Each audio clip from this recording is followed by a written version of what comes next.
Hi, my name is Julia James Davis, and welcome to The War on Beauty.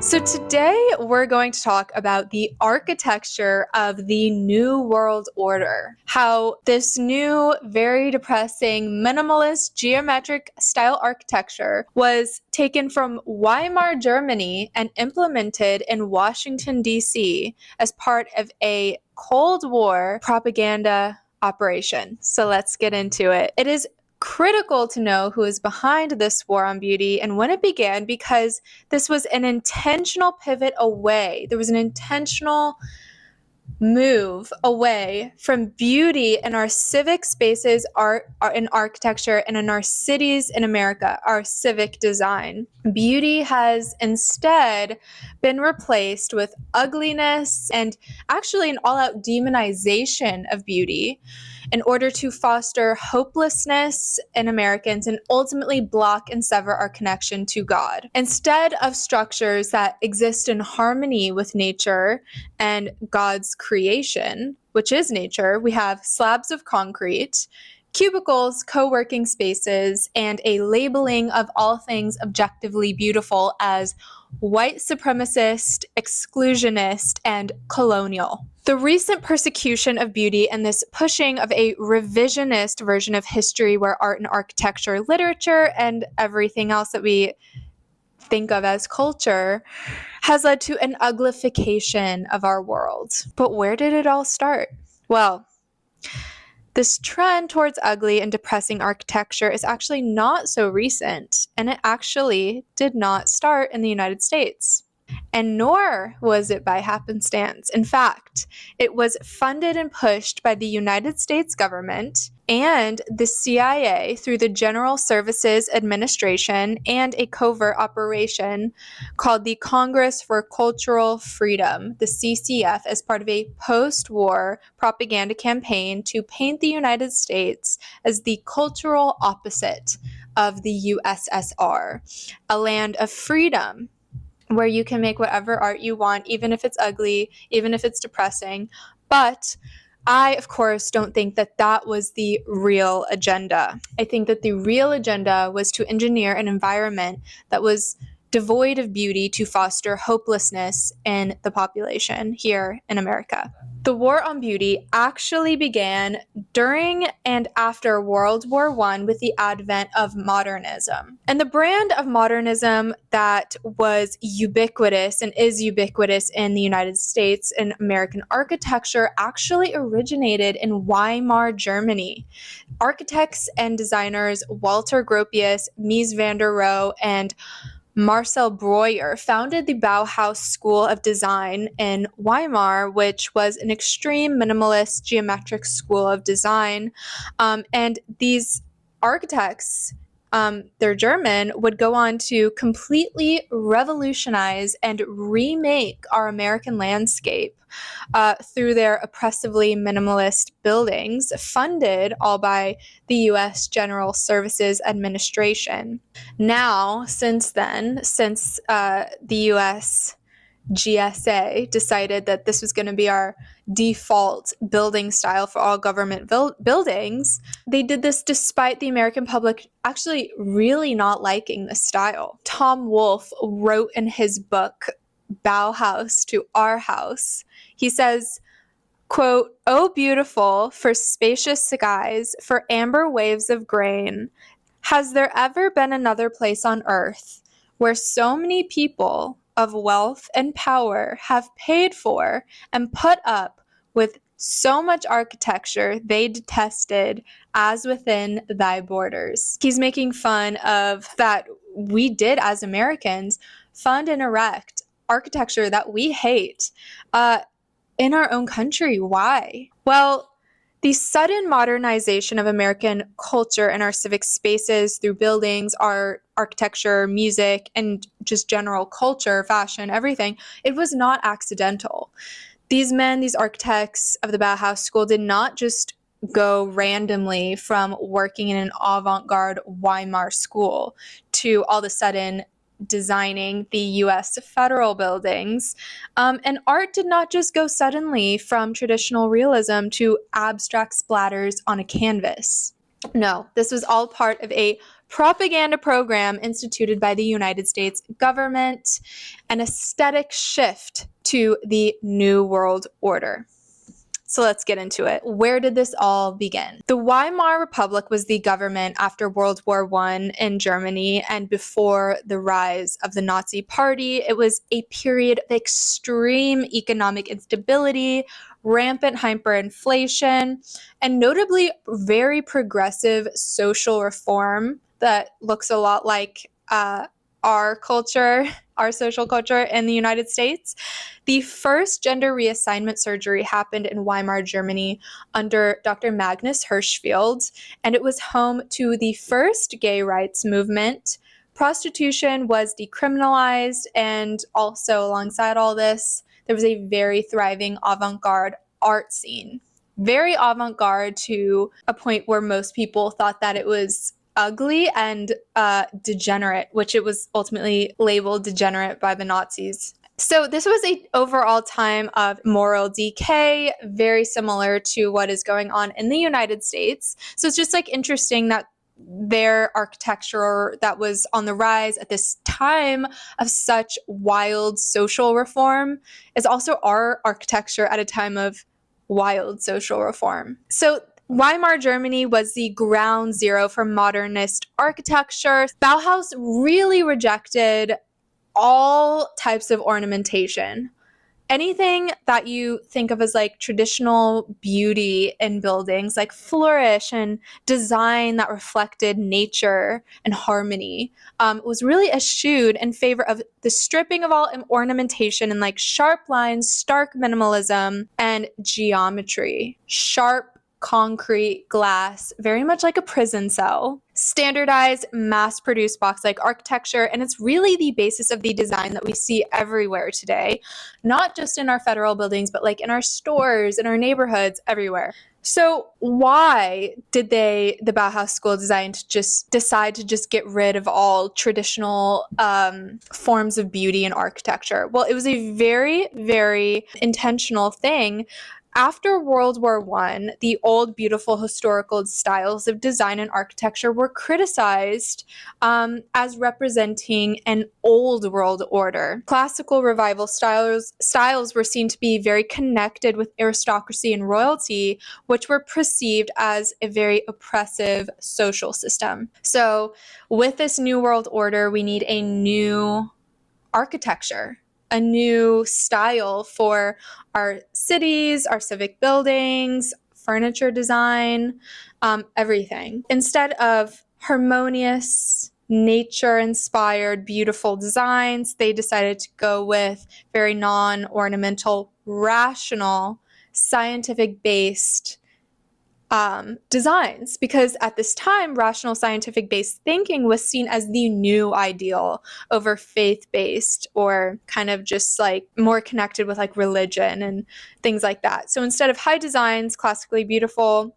designs that pointed really to God and inspired people, that's what they decided to go with. And this Bauhaus style flourished in Weimar Republic until they had to leave with the rise of the new Nazi government, which branded the style as degenerate. And where did these artists and architects go but the United States? And of course, in very, very short order, they became the new default architects for all new federal projects.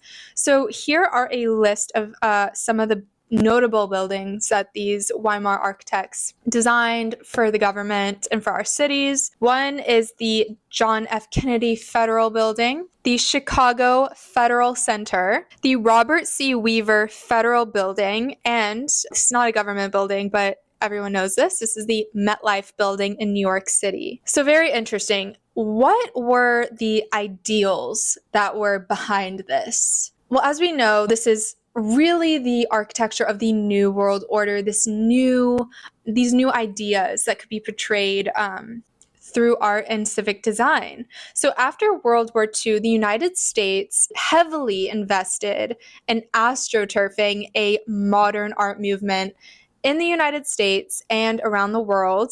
And they did so specifically with art, like paintings and music and literature, through the CIA's covert propaganda operation, which was called the Congress for Cultural Freedom, the CCF. The CCF and the United States General Services Administration, that is separate from the CCF, but these were things that were happening parallel to each other and pushed very similar ideals and goals. And they were both things that were artistic movements that both these government institutions wanted to push.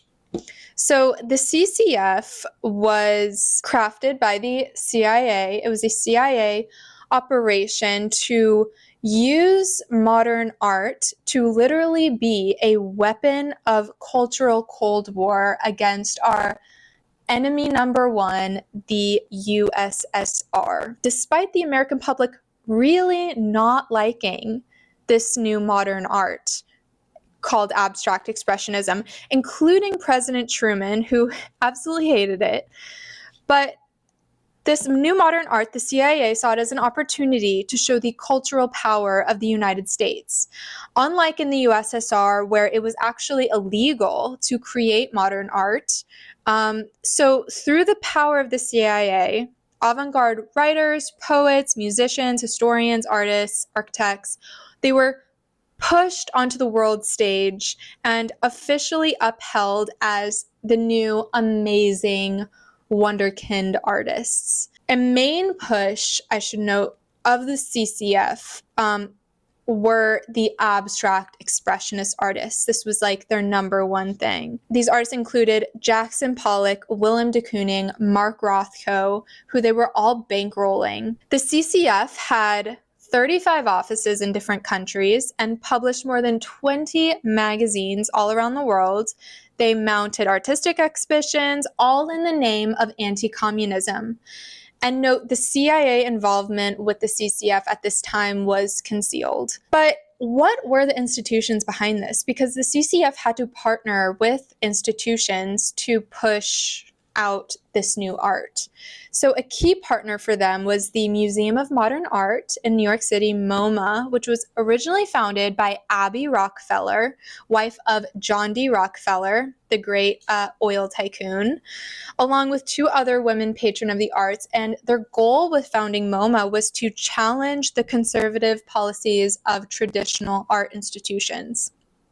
So Abby's son was Nelson Rockefeller, who had served in the United States government as special assistant to President Eisenhower for foreign affairs, and he went on to become the chairman of MoMA in 1957, and he became a key person to helping the CIA, the CCF, stage all the biggest exhibitions with these new bankrolled and pushed artists. One of their biggest shows was the New American Painting, which traveled the world for a year straight to overall like very mixed and negative reviews. People called the new art, which is just splatters on a canvas, or like with Mark Rothko, just painting a canvas black. People called it depressing. They didn't like it. They thought it was ugly. They didn't know what to make of it. So it's just so interesting that the government is intentionally funding this art, which people don't like, and they're spreading it all around the world through these exhibitions as some sort of cultural flex of American freedom on the world stage. Very interesting. So by strong arming and propagandizing their way into cultural relevance via the intelligence agencies, the United States really established abstract expressionist art, modern art, and modernism in general, including the Bauhaus architecture, as the new American style, whether we like it or not. Maybe on the surface, the agenda was to paint the United States as some cultural haven where you could paint and design whatever you want. Nothing is illegal, unlike the USSR, where there was a very prescribed terms that you could create art. It had to be within certain parameters and adhere to a certain style. But I don't think that the goal was to show how like amazing the American art scene was. I believe that no, style was designed to engineer hopelessness in the American public through architectural oppression and the removal of beauty. Because why would you systematically implement a style that most Americans dislike? That just doesn't make sense.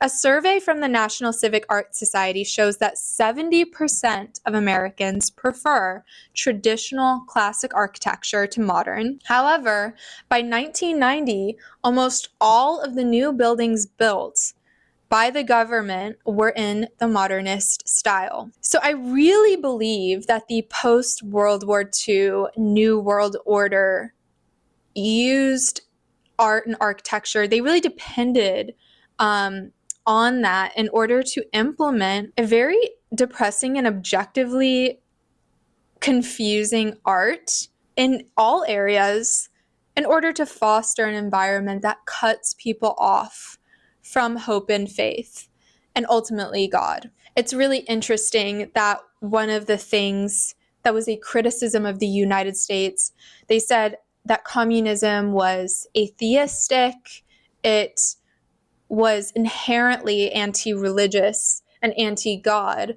But this art that they were pushing that was anti-communist was also very atheistic. And beauty is so important. And this is really the basis of this show, The War on Beauty. Beauty is one of the 3 transcendentals of God, along with truth and goodness. Beauty has a very unique power to convert people's hearts to God. And this ideology, first called anti-communism, now called woke, wishes to destroy beauty. Beauty, real beauty that points to God is always true and it is always good, which is why it has been persecuted and removed from our world, at least here in the West.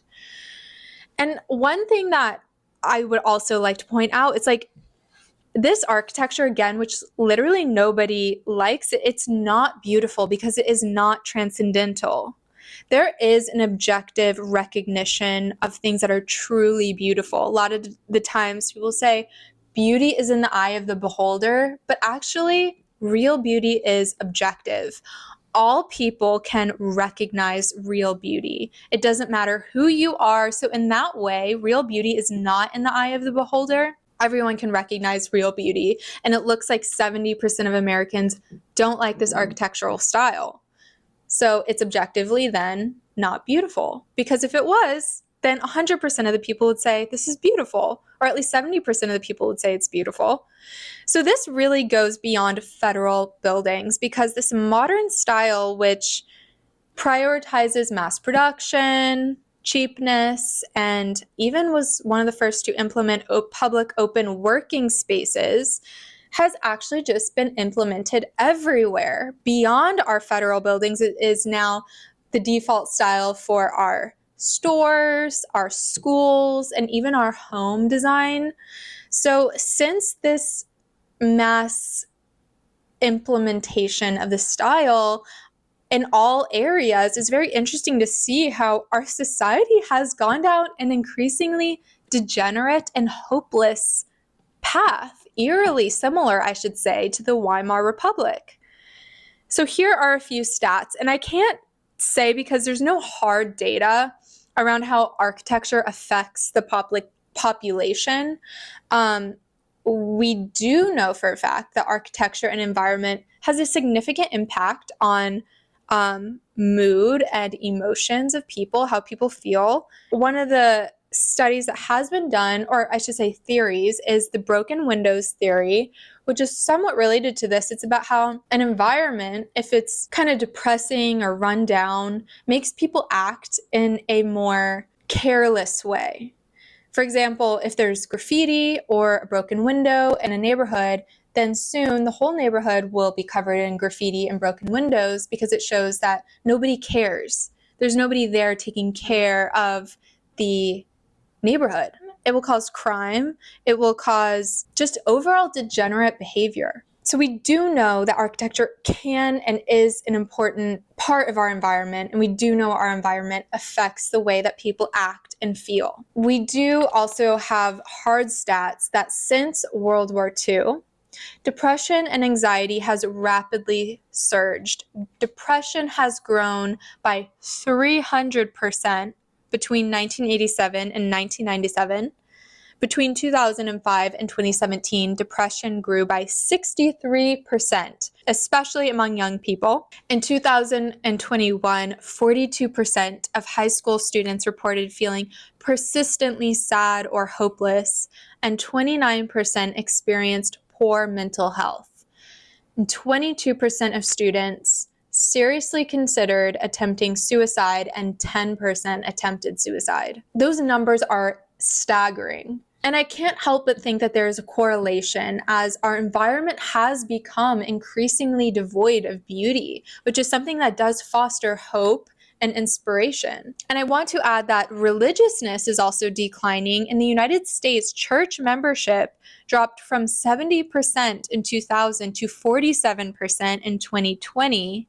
And also, over the past 50 years, marriage rates in the United States have dropped by almost 60%, and the fertility birth rate is the lowest ever recorded in America's history. So there is an extreme surge of depression and hopelessness in this country, and I think also marriage and birth rates are so illustrative of that, because if you feel like there's hope for a great future, you're going to want to bring kids into it. I hear a lot from people say, "Oh, I don't want to have kids because our world is so messed up."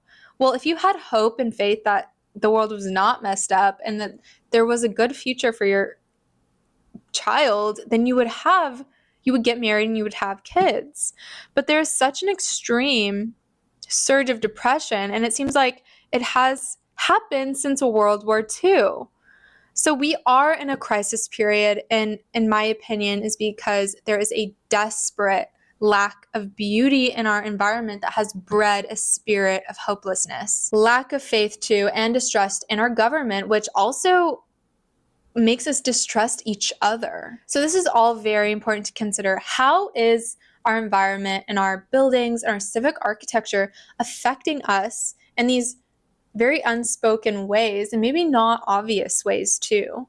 But I think it's so important to really question, how do we know that the art that we have all come to accept as like art, very high conceptual art, that how do we know that that is not just propaganda? How can we look at a Rothko painting and trust that it merits hanging on the wall of a museum, or that our neighborhoods aren't just derivative of some government mandated building style? Well, it seems like most Americans know that something is not right with our architecture and art that is pushed on us. This also goes for music.